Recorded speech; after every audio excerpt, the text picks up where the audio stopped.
In this video, we're going to be carving into our American flag stripes, and we're also going to do some tiling. So if this is something that interests you, then you're going to want to stick around. Hey, what's going on, guys? This is Edgar with AE Timber and Pine, and I'm back with another tutorial. In this video, I'm going to take you step by step on how I was able to create this Thomas Paine quote flag, this I prefer peace flag. So I'll be taking you step by step how to create this in Carbide Create. I won't necessarily show you how to put the flag together because there are a lot of videos out there. I probably should actually make my own video as well, but there are a lot of videos out there that can already help you how to do that. My focus is really on how to get this set up to be able to carve. So that's what I'm going to be showing you in this video. I know that I've been away for a little bit and I haven't been uploading any videos recently, but I appreciate those that have reached out to me just to check in to see that everything's okay. Everything's good and I'm trying to get back into the flow of things. So with that being said, let's just jump into this tutorial. And actually one last thing before we jump into it, it is a longer video. It is a step-by-step. So I'm showing you everything that I went through to be able to create this in Carbide Create. So if this is something that interests you, great. If you want to jump around, go ahead and use the timestamps. All right, guys, let's go ahead and jump into it. All right, guys, the first thing that I did, which I don't show here, is I cut a pine panel, which I get from Lowe's, to the correct dimensions. For my large flags, my unions are 19 3/4 inches wide and 14.5 inches tall. I'm currently using Varathane Navy here, which is no longer available, so I will be changing out my blue here soon because I'm almost out of this one. But this little can has lasted about 2 or 3 years. I'm not too sure if that's good or if I should hustle a little bit more, but either way, I've gotten my money's worth out of this little can. Once it's stained, though, I do like to torch it right away. Since it's a thin layer of blue, the flame helps dry it faster and also brings out some of the grain. I used to wait for it to dry, but time is money, and now I burn it as soon as I'm done staining. Since this is a large flag, I needed to cut some stripes out to 2 inches. For my large flags, the stripes are 2 inches wide. I do need to replace my table saw and my miter saw blade. What do you guys recommend? My miter saw is about 7 or 8 years old, and it's still using the original blade. So I don't need anything that's the best or the top of the line, but just something that will reduce splintering when I'm cutting. With the stripes now cut, I did use Minwax Red Barn for staining. And once I had them stained, I also torched them dry and brought out some of that grain. Once those are dry and torched, I also bring in the natural wood stripes and burn those as well. Let's go ahead and transition over to Carbide Create now, and let's talk about how I set up the carve for these stripes. If you do need some help with carving a union, I do have a video on that as well. So go ahead and click on the video at the end of this video for that, or in the description below, you can find the link.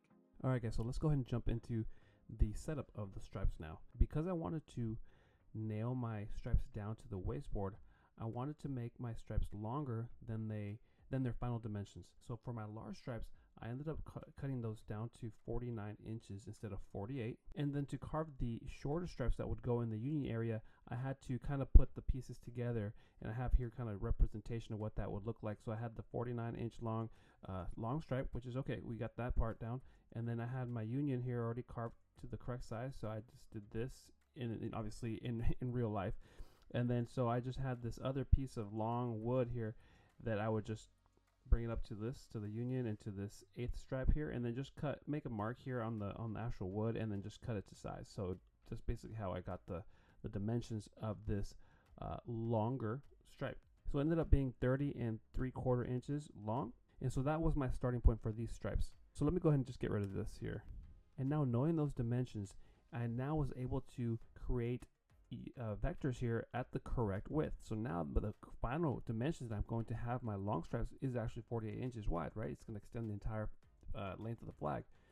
And so I was able to create those. I created 3 of them because I'm going to carve 3 long stripes, and then I centered it within the longer stripes. So basically, let's say I have it out here, so I have it selected.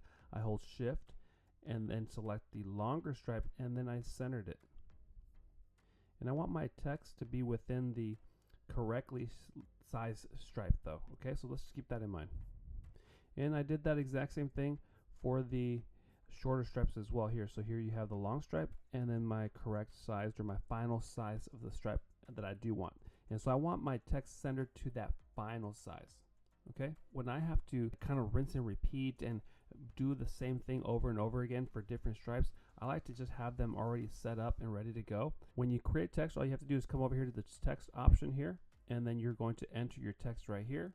And then let's just replicate this. I prefer peace. And then we click OK. I'm going to click and drag this here so we can see it a little bit better. And then I'm going to resize it by clicking on this scale option. And here on these little squares, I'm going to click and drag on this one on the edge here on the corner, and just drag it out here. And then once I have it to what I think may be a good size, I select that, I keep it selected, I hold shift and then select a stripe, and then I center it to the stripe. Okay, and so that may be something I like. It fits within the stripes just fine, so that could be it. But I already have it to the size that I want here in these over here, so we'll just keep these. And so now that I have my first stripe set up, the text is how I like it, it's the correct size, I need to replicate this for all the other stripes. And rather than having to go through that manual process again, what I like to do is simply, and what you should do is simply select your text, press Command C or Control C if you have Windows, and Command V or Control V, depending again on the system that your operating system of your computer. And that'll just paste the exact same text at the exact same size. And now what we're going to do is we're going to double click on it and we're going to edit the text. And the next line of text is "but if trouble." I'm going to press done, and now I have my next line. Okay, so let's get rid of this one. Select it, hold shift, and center it. Okay, and now we're going to Command C, Command V again, or Control C, Control V. We're going to copy the text. We're going to double click on it. We're going to go ahead and enter the next line, which is "must come, comma, let it."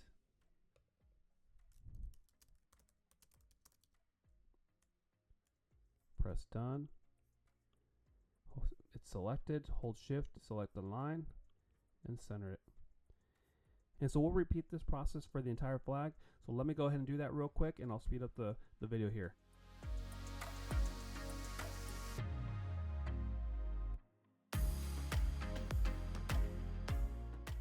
For this last stripe, rather than centering it to the center, I wanted it over here to the right. And so what I did is I found a spot that looked the best over here towards the right of the stripe. If you decide to replicate this, just know it's just somewhere off here towards the right side of the stripe, but not all the way to the edge. So just find a good spot. And once I found that spot, I had the text selected, held shift, and then rather than selecting a line center horizontally and vertically, I went ahead and just did this vertical option. This is going to center the text where it's at in the vertical direction. Just like that. It was just a minor move. Okay, so that is how I set up the text in the stripes. Okay, so now that with my text completed, let me go ahead and talk to you about how I set up the toolpaths to get this carved. Because these stripes, these longer stripes, exceeded the cutting area of my wasteboard, I was not able to carve this in the horizontal direction.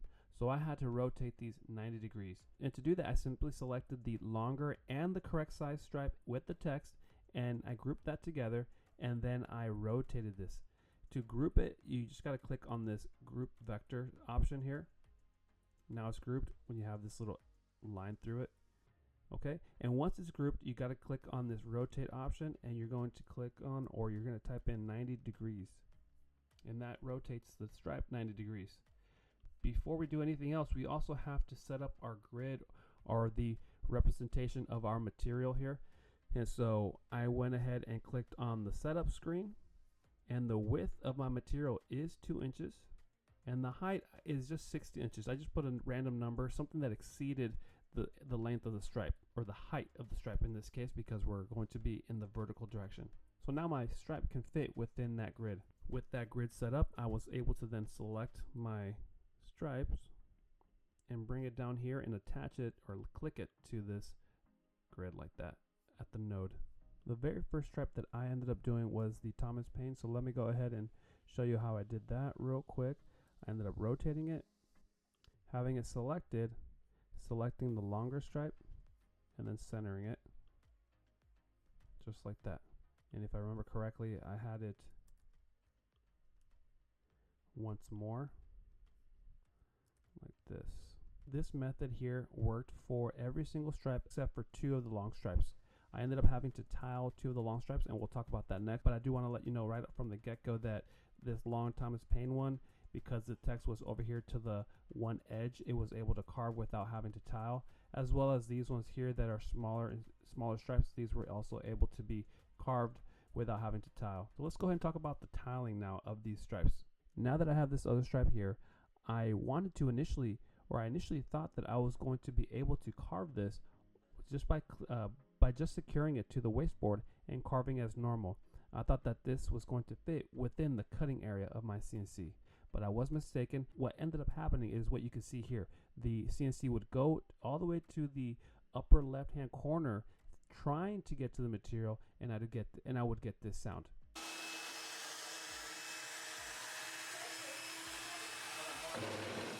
So it took me some thinking to figure out what was going on here, because I wasn't immediately sure what was going on. I thought maybe something was tripping up the CNC, the belt was getting caught, something was happening for the CNC to get stuck. Okay guys, so I've been having some issues with this next carve, this large stripe that needs to be carved. And I kept getting some grinding once the router got to the left or the far left where it needed to start. And I just could not figure it out. Everything's cleared out of the way, everything is good to go, but I still can't figure out why it's causing that grinding sound. And it finally just clicked. I believe that I've reached the max height of my cutting area. The way that I have it set up currently, I'm not utilizing the entire board or the cutting area. As you can see here, I still have about maybe 2 inches left over.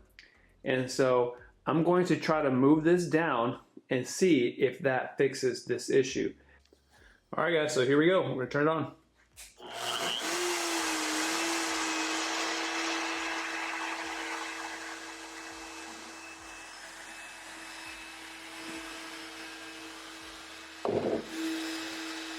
So still did it. Gonna have to move on to tiling. Let's see if we can tile this thing. Tiling is simply carving something that exceeds or that is greater than your cutting area, and you're going to create these tiles or these sections of your design. You're going to break up your design into different tiles, and so you're going to want your tiles to be the size or the width or the length that fits within your cutting area. And so in this case, I know that my cutting area is about 33 or 32 by 32. So I needed something that is going to fit within those dimensions, and I opted for 25 inches. So just follow along and try to grasp the concept, and then go ahead and apply it to yourself or to any project that you have. So I'm going to create a vector. The size or the dimension doesn't matter. You're going to adjust it here. The width is going to be 2 inches, and the height is going to be 25. I'm going to bring this tile, and I'm going to bring it here and attach it to this node. Now you see that the tile here intersects this N here. So what I'm going to do is I'm simply going to deselect and select these individual letters. But how do I do that? When I created the text originally, I created it at the text screen. So that means that this is all, or is considered as one single vector. So how am I going to be able to select individual letters? Well, you double click on it and you come back to your create text options, and you're going to simply click on convert to curves, and that allows you to now select individual letters. And so within this tile, I'm going to simply keep can live. I have can live selected. I'm now going to select my tile, my vector here, and I'm going to group that. That is one tile. I'm actually going to come back here and ungroup it and copy another one of these because I want a duplicate vector. And I'll group it here. This duplicate vector now is going to come up here and attach to the first tile, like so, by that node. And now I'm going to select this text.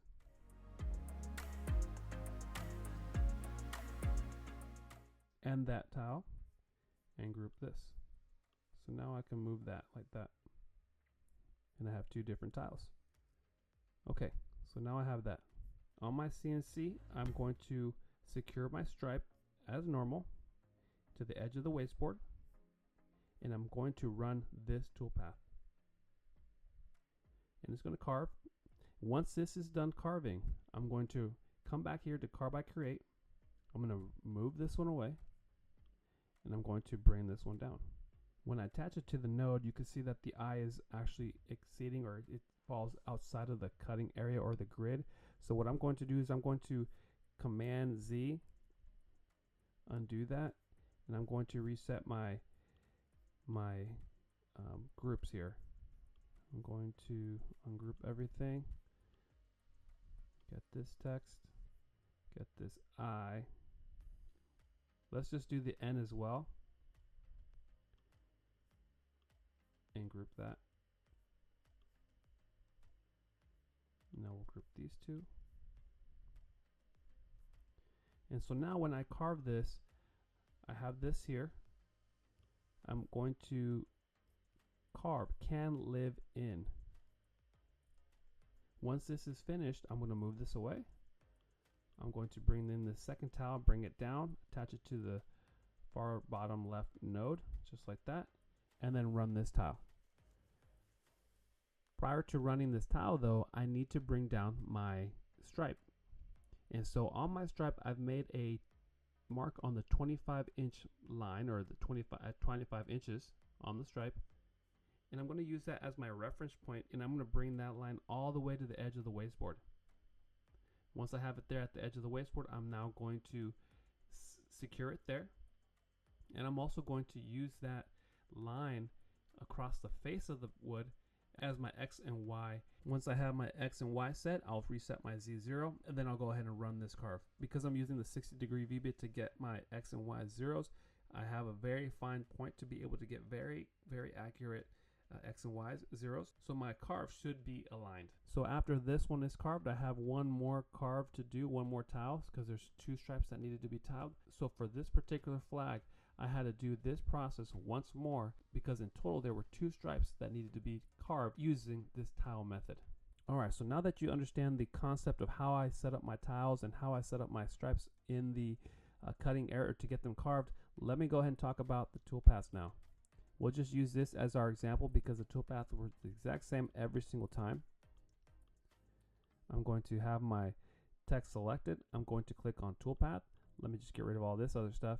And it's in advanced V carve. I use the advanced V carve. Select use current selection. I'm going to enable the pocket tool with a 201 end mill.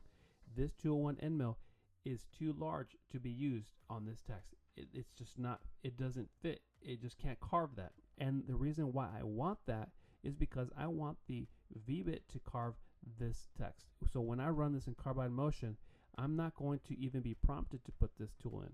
I'm going to jump directly to the 60-degree V-bit. So if you want to see how I use this trick a little bit more, go ahead and click on the video at the end of this video. It's how I carve small text. I use this trick to carve small text all the time. And so next I have my 60-degree V-bit to carve the text. I'm going to click on edit. I'm going to select, I entered 8090 for my plunge and feed rate, RPM at 18,000.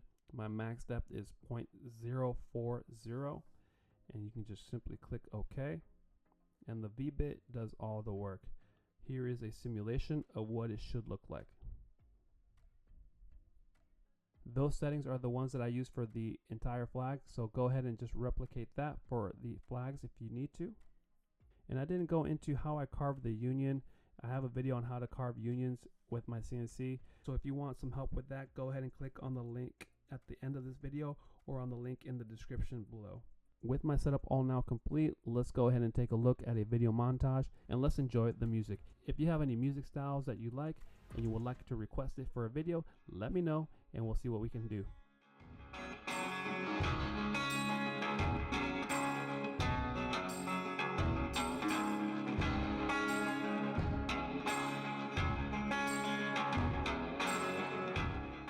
To secure the stripes to the wasteboard, I opted for brad nails since my stripes were longer than their final lengths.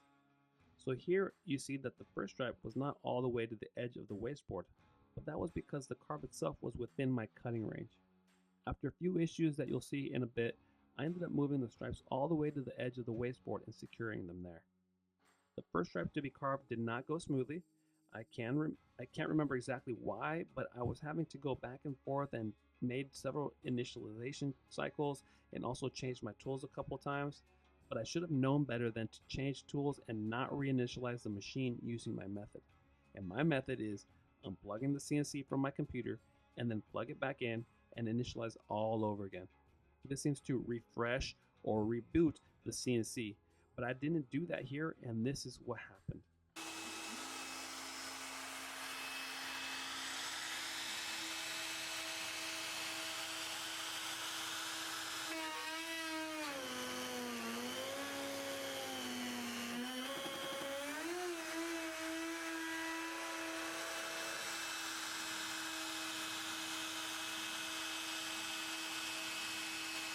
That's no good. Yeah, that was not good. But I'm glad the V-bit did not break and I was able to continue with the project. I was using the Sky1 CNC 60-degree V-bit here. If you ever had questions about their durability, I hope that this answers your question. Not only did it not break, but it was sharp enough to finish off this project. After replacing that stripe and getting another one on the CNC, this one carved correctly.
So how do I clean up the brad nail holes though? Well, I like to add glue into the holes and then fill with sawdust. I then torch, stain, and then torch again.